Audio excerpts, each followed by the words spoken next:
नमस्कार भाइयों। आज हम हैं आज पुणे में बीएसटी लॉक पर खास रेसिंग होमर के बारे में जानकारी लेने के लिए इनके पास आए। जो भी आगे का रेसिंग होमर के बारे में जो भी जानकारी है वो इनसे ले लेंगे। दीपक जी, हमें रेसिंग होमर के बारे में जो भी आपके पास जानकारी है वो बता दीजिए। कैसा है रेसिंग उमर।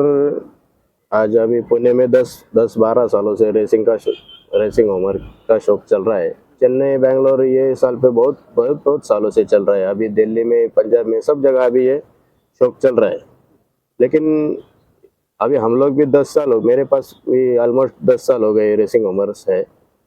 रेसिंग उमर्स एक्चुअली क्या है, ये जो बर्ड्स है वो रेसिंग ओवर्स के बर्ड हम इसीलिए बनाते हैं कि इनका इनमें जो कैपेसिटी रहती है 200 kilometre, 300 kilometre, 400 kilometre, 500 kilometre, 700 kilometre, ऐसे ये खेलते हैं।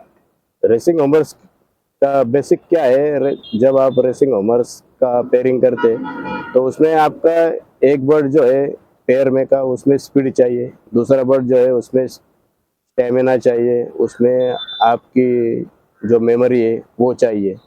जब आप मेमोरी और स्पीड दोनों का, मेमोरी, स्पीड और स्टेमिना, ये तीनों का कॉम्बिनेशन बनाते हैं तो आपका एक एक्सीलेंट पेयर बनता है। उसके जो यंग बर्ड निकलते हैं वो आपको रिजल्ट देने में काम आते हैं। और इस खेल में सबसे बढ़िया है वो क्वालिटी है। जो भी बर्ड होगा आपके पास, वो उसकी जो लाइन हिस्ट्री रहती है, ब्लड लाइन हम उसके बोलते हैं, वो ब्लड लाइन क्या है, वो लाइन में पहले रिजल्ट्स क्या है, वो बर्ड्स की जानकारी उसमें रहती है। रेसिंग उमर का जो शौक है वो सही तरीके से अगर करना चाहिए तो पहले आप उस स्टैंडर्ड्स के डिस्टेंस वाइज बर्ड्स कलेक्ट करने चाहिए। Short distance, middle distance, long distance, आपको जो भी डिस्टेंस में इंटरेस्ट है आप वो डिस्टेंस के बर्ड्स ले लो। वो बर्ड्स लेते टाइम जो भी फेंसर है वो उसी फेंसर का 2-3 साल का ट्रैक रिकॉर्ड देखो, उसके रिजल्ट्स वो डिस्टेंस में क्या है। वैसे वो आपको फिर आसानी होती है कि किस डिस्टेंस में किस फेंसर का रिकॉर्ड अच्छा है, उस हिसाब से आप वो बर्ड कलेक्ट कीजिए। यहाँ पे फर्स्ट पॉइंट है कलेक्शन, सेकंड पॉइंट है पेयरिंग कार्ड, थर्ड पॉइंट है आपका ब्रीडिंग, उसके बाद फीडिंग, उसके बाद ट्रेनिंग। ये सब मिला के जो आगे जाती है बात वो सक्सेस रहती है। सक्सेस ऐसे डायरेक्टली नहीं आती, उसके लिए ये सब चीज़ें ज़रूरी है। आपका जो कलेक्शन है वो क्वालिटी में रहेगा तो तभी आपके यंग बर्ड्स जो है वो अच्छी हेल्थ में भी बनेंगे, अच्छी कैपेसिटी में भी रहेंगे, उनमें होमिंग भी रहेंगी, उनमें स्पीड भी रहेंगी, और फिर वो जब आगे जाके खेलेंगे तो वो उनके रिजल्ट्स पॉजिटिव आएंगे। तो रिजल्ट्स के लिए आपको सबसे पहले क्वालिटी के ऊपर ध्यान देना पड़ेगा। क्वालिटी बर्ड्स लेने पड़ेंगे। क्वालिटी बर्ड्स आप जो भी आपके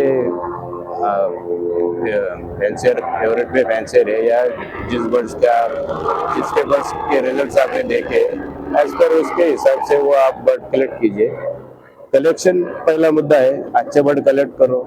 दूसरा मुद्दा है ब्रीडिंग। ब्रीडिंग का जो केज रहता है उसमें आप उसका जो साइज रहता है वो 1.5 फुट इंटू 2 फीट, 1.5 फुट और 2 फीट ऐसा उसका केज बनाओ। उसमें वो आराम से ब्रीडिंग हम उसके कर सकते हैं। तो कलेक्शन, उसके बाद प्रॉपर उनका eye sign, wing pattern, body pattern, उसकी जो उनमें जो ब्लड लाइंस है उसके हिसाब से उसका पेयरिंग कीजिए। उसके बाद ब्रीडिंग के जो बर्ड्स है उसका जो डाइट चार्ट आता है उसमें आपको मक्का लेना है, करडई लेनी है, सरसों लेना है, गेहूँ लेना है, चना लेना है, शेंगदाना लेना है, मूंगफली लेनी है या मूंग लेना है, या आप उसके डाइट के प्लान के हिसाब से उसका दाना बनाओ। वही उसको 2 महीने 3 महीने आप उसको यूज़ करो। ब्रीडिंग का जो टाइमिंग है, एक्चुअल ब्रीडिंग का टाइमिंग वो नवंबर से लेके फरवरी तक है। क्योंकि नवंबर, दिसंबर, जनवरी, फरवरी ये 4 महीने जो रहते वो एटमॉस्फेयर भी अच्छा रहता है, उसमें ज़्यादा धूप भी नहीं रहती, ज़्यादा ठंडी भी नहीं रहती। तो वो टाइम पे जो ब्रीडिंग अपन करते हैं, वो टाइम पे जो यंग बर्ड्स जो बनते हैं वो उनमें इम्यूनिटी भी अच्छी आती है, उनमें हेल्थ भी अच्छी आती है, और वो एक फिटनेस लेवल जो रहता है वो स्टैंडर्ड लेवल का उनमें बन जाता है। वही ब्रीडिंग आप अगर मार्च में, गर्मी में या बारिश के सीजन में ब्रीडिंग करेंगे तो भले आपका जोड़ा कितनी भी अच्छी क्वालिटी का हो, लेकिन उनके जो यंग बर्ड्स बनने चाहिए वो वैसे बनेंगे नहीं। इन सपोज आप गर्मी में बर्ड बनाएंगे तो वो जोड़े का स्टैंडर्ड क्या रहेगा, उसमें वो बच्चे संभालते हो फिर उसका फिटनेस लेवल उतना मेंटेन होना चाहिए। उसके बाद वो पट्टी तैयार हो, उसके रिजल्ट्स वो डिस्टेंस में क्या है, वैसे वो आपको फिर आसानी होती है कि किस डिस्टेंस में किस फैंसर का रिकॉर्ड अच्छा है, उस हिसाब से आप वो बर्ड कलेक्ट कीजिए। यहाँ पे फर्स्ट पॉइंट है कलेक्शन, सेकंड पॉइंट है पेयरिंग का आर्ट, थर्ड पॉइंट है आपका ब्रीडिंग, उसके बाद फीडिंग, उसके बाद ट्रेनिंग। ये सब मिला के जो आगे जाती है बात वो सक्सेस रहती है। सक्सेस ऐसे डायरेक्टली नहीं आती, उसके लिए ये सब चीज़ें ज़रूरी है। आपका जो कलेक्शन है वो क्वालिटी में रहेगा तो तभी आपके यंग बर्ड्स जो है वो अच्छी हेल्थ में भी बनेंगे, अच्छी कैपेसिटी में भी रहेंगे, उनमें होमिंग भी रहेंगी, उनमें स्पीड भी रहेंगी, और फिर वो जब आगे जाके खेलेंगे तो वो उनके रिजल्ट्स पॉजिटिव आएंगे। तो रिजल्ट्स के लिए आपको सबसे पहले क्वालिटी के ऊपर ध्यान देना पड़ेगा। क्वालिटी बर्ड्स लेने पड़ेंगे। क्वालिटी बर्ड्स आप जो भी आपके फैंसर फेवरेट में फैंसर है या जिसके बर्ड्स के रिजल्ट्स आपने देखे एज पर उसके हिसाब से वो आप बर्ड कलेक्ट कीजिए। कलेक्शन पहला मुद्दा है, अच्छे बर्ड कलेक्ट करो। दूसरा मुद्दा है ब्रीडिंग। ब्रीडिंग का जो केज रहता है उसमें आप उसका जो साइज रहता है वो 1.5 फुट इंटू 2 फीट, 1.5 फुट और 2 फीट ऐसा उसका केज बनाओ, उसमें वो आराम से ब्रीडिंग हम उसके कर सकते हैं। तो कलेक्शन, उसके बाद प्रॉपर उनका eye sign, wing pattern, body pattern, उसकी जो उनमें जो ब्लड लाइंस है उसके हिसाब से उसका पेयरिंग कीजिए।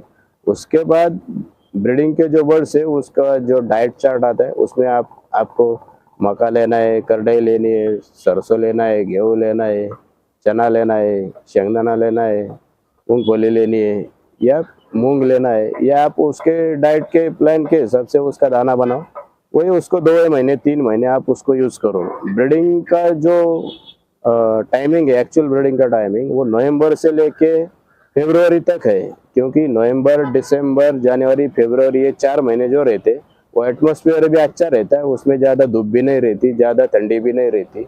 तो वो टाइम पे जो ब्रीडिंग अपन करते हैं वो टाइम पे जो यंग बर्ड्स जो बनते हैं वो उनमें इम्यूनिटी भी अच्छी आती है, उनमें हेल्थ भी अच्छी आती है, और वो एक फिटनेस लेवल जो रहता है वो स्टैंडर्ड लेवल का उनमें बन जाता है।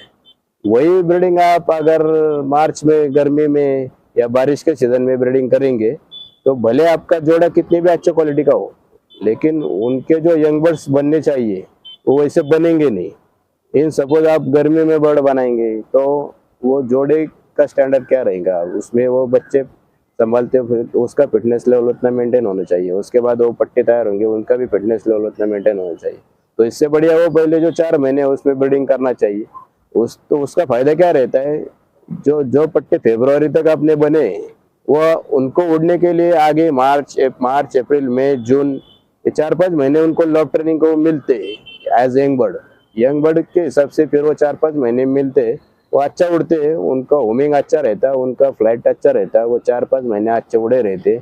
उनके जो घर पर जब वो उड़ते तब उनका जो रूट अप रहता है, उनको रूट पता रहती है, कौन से डायरेक्शन में जा रहे, कौन से डायरेक्शन से वो आ रहे, तो वो सब बेनिफिशियल रहता है।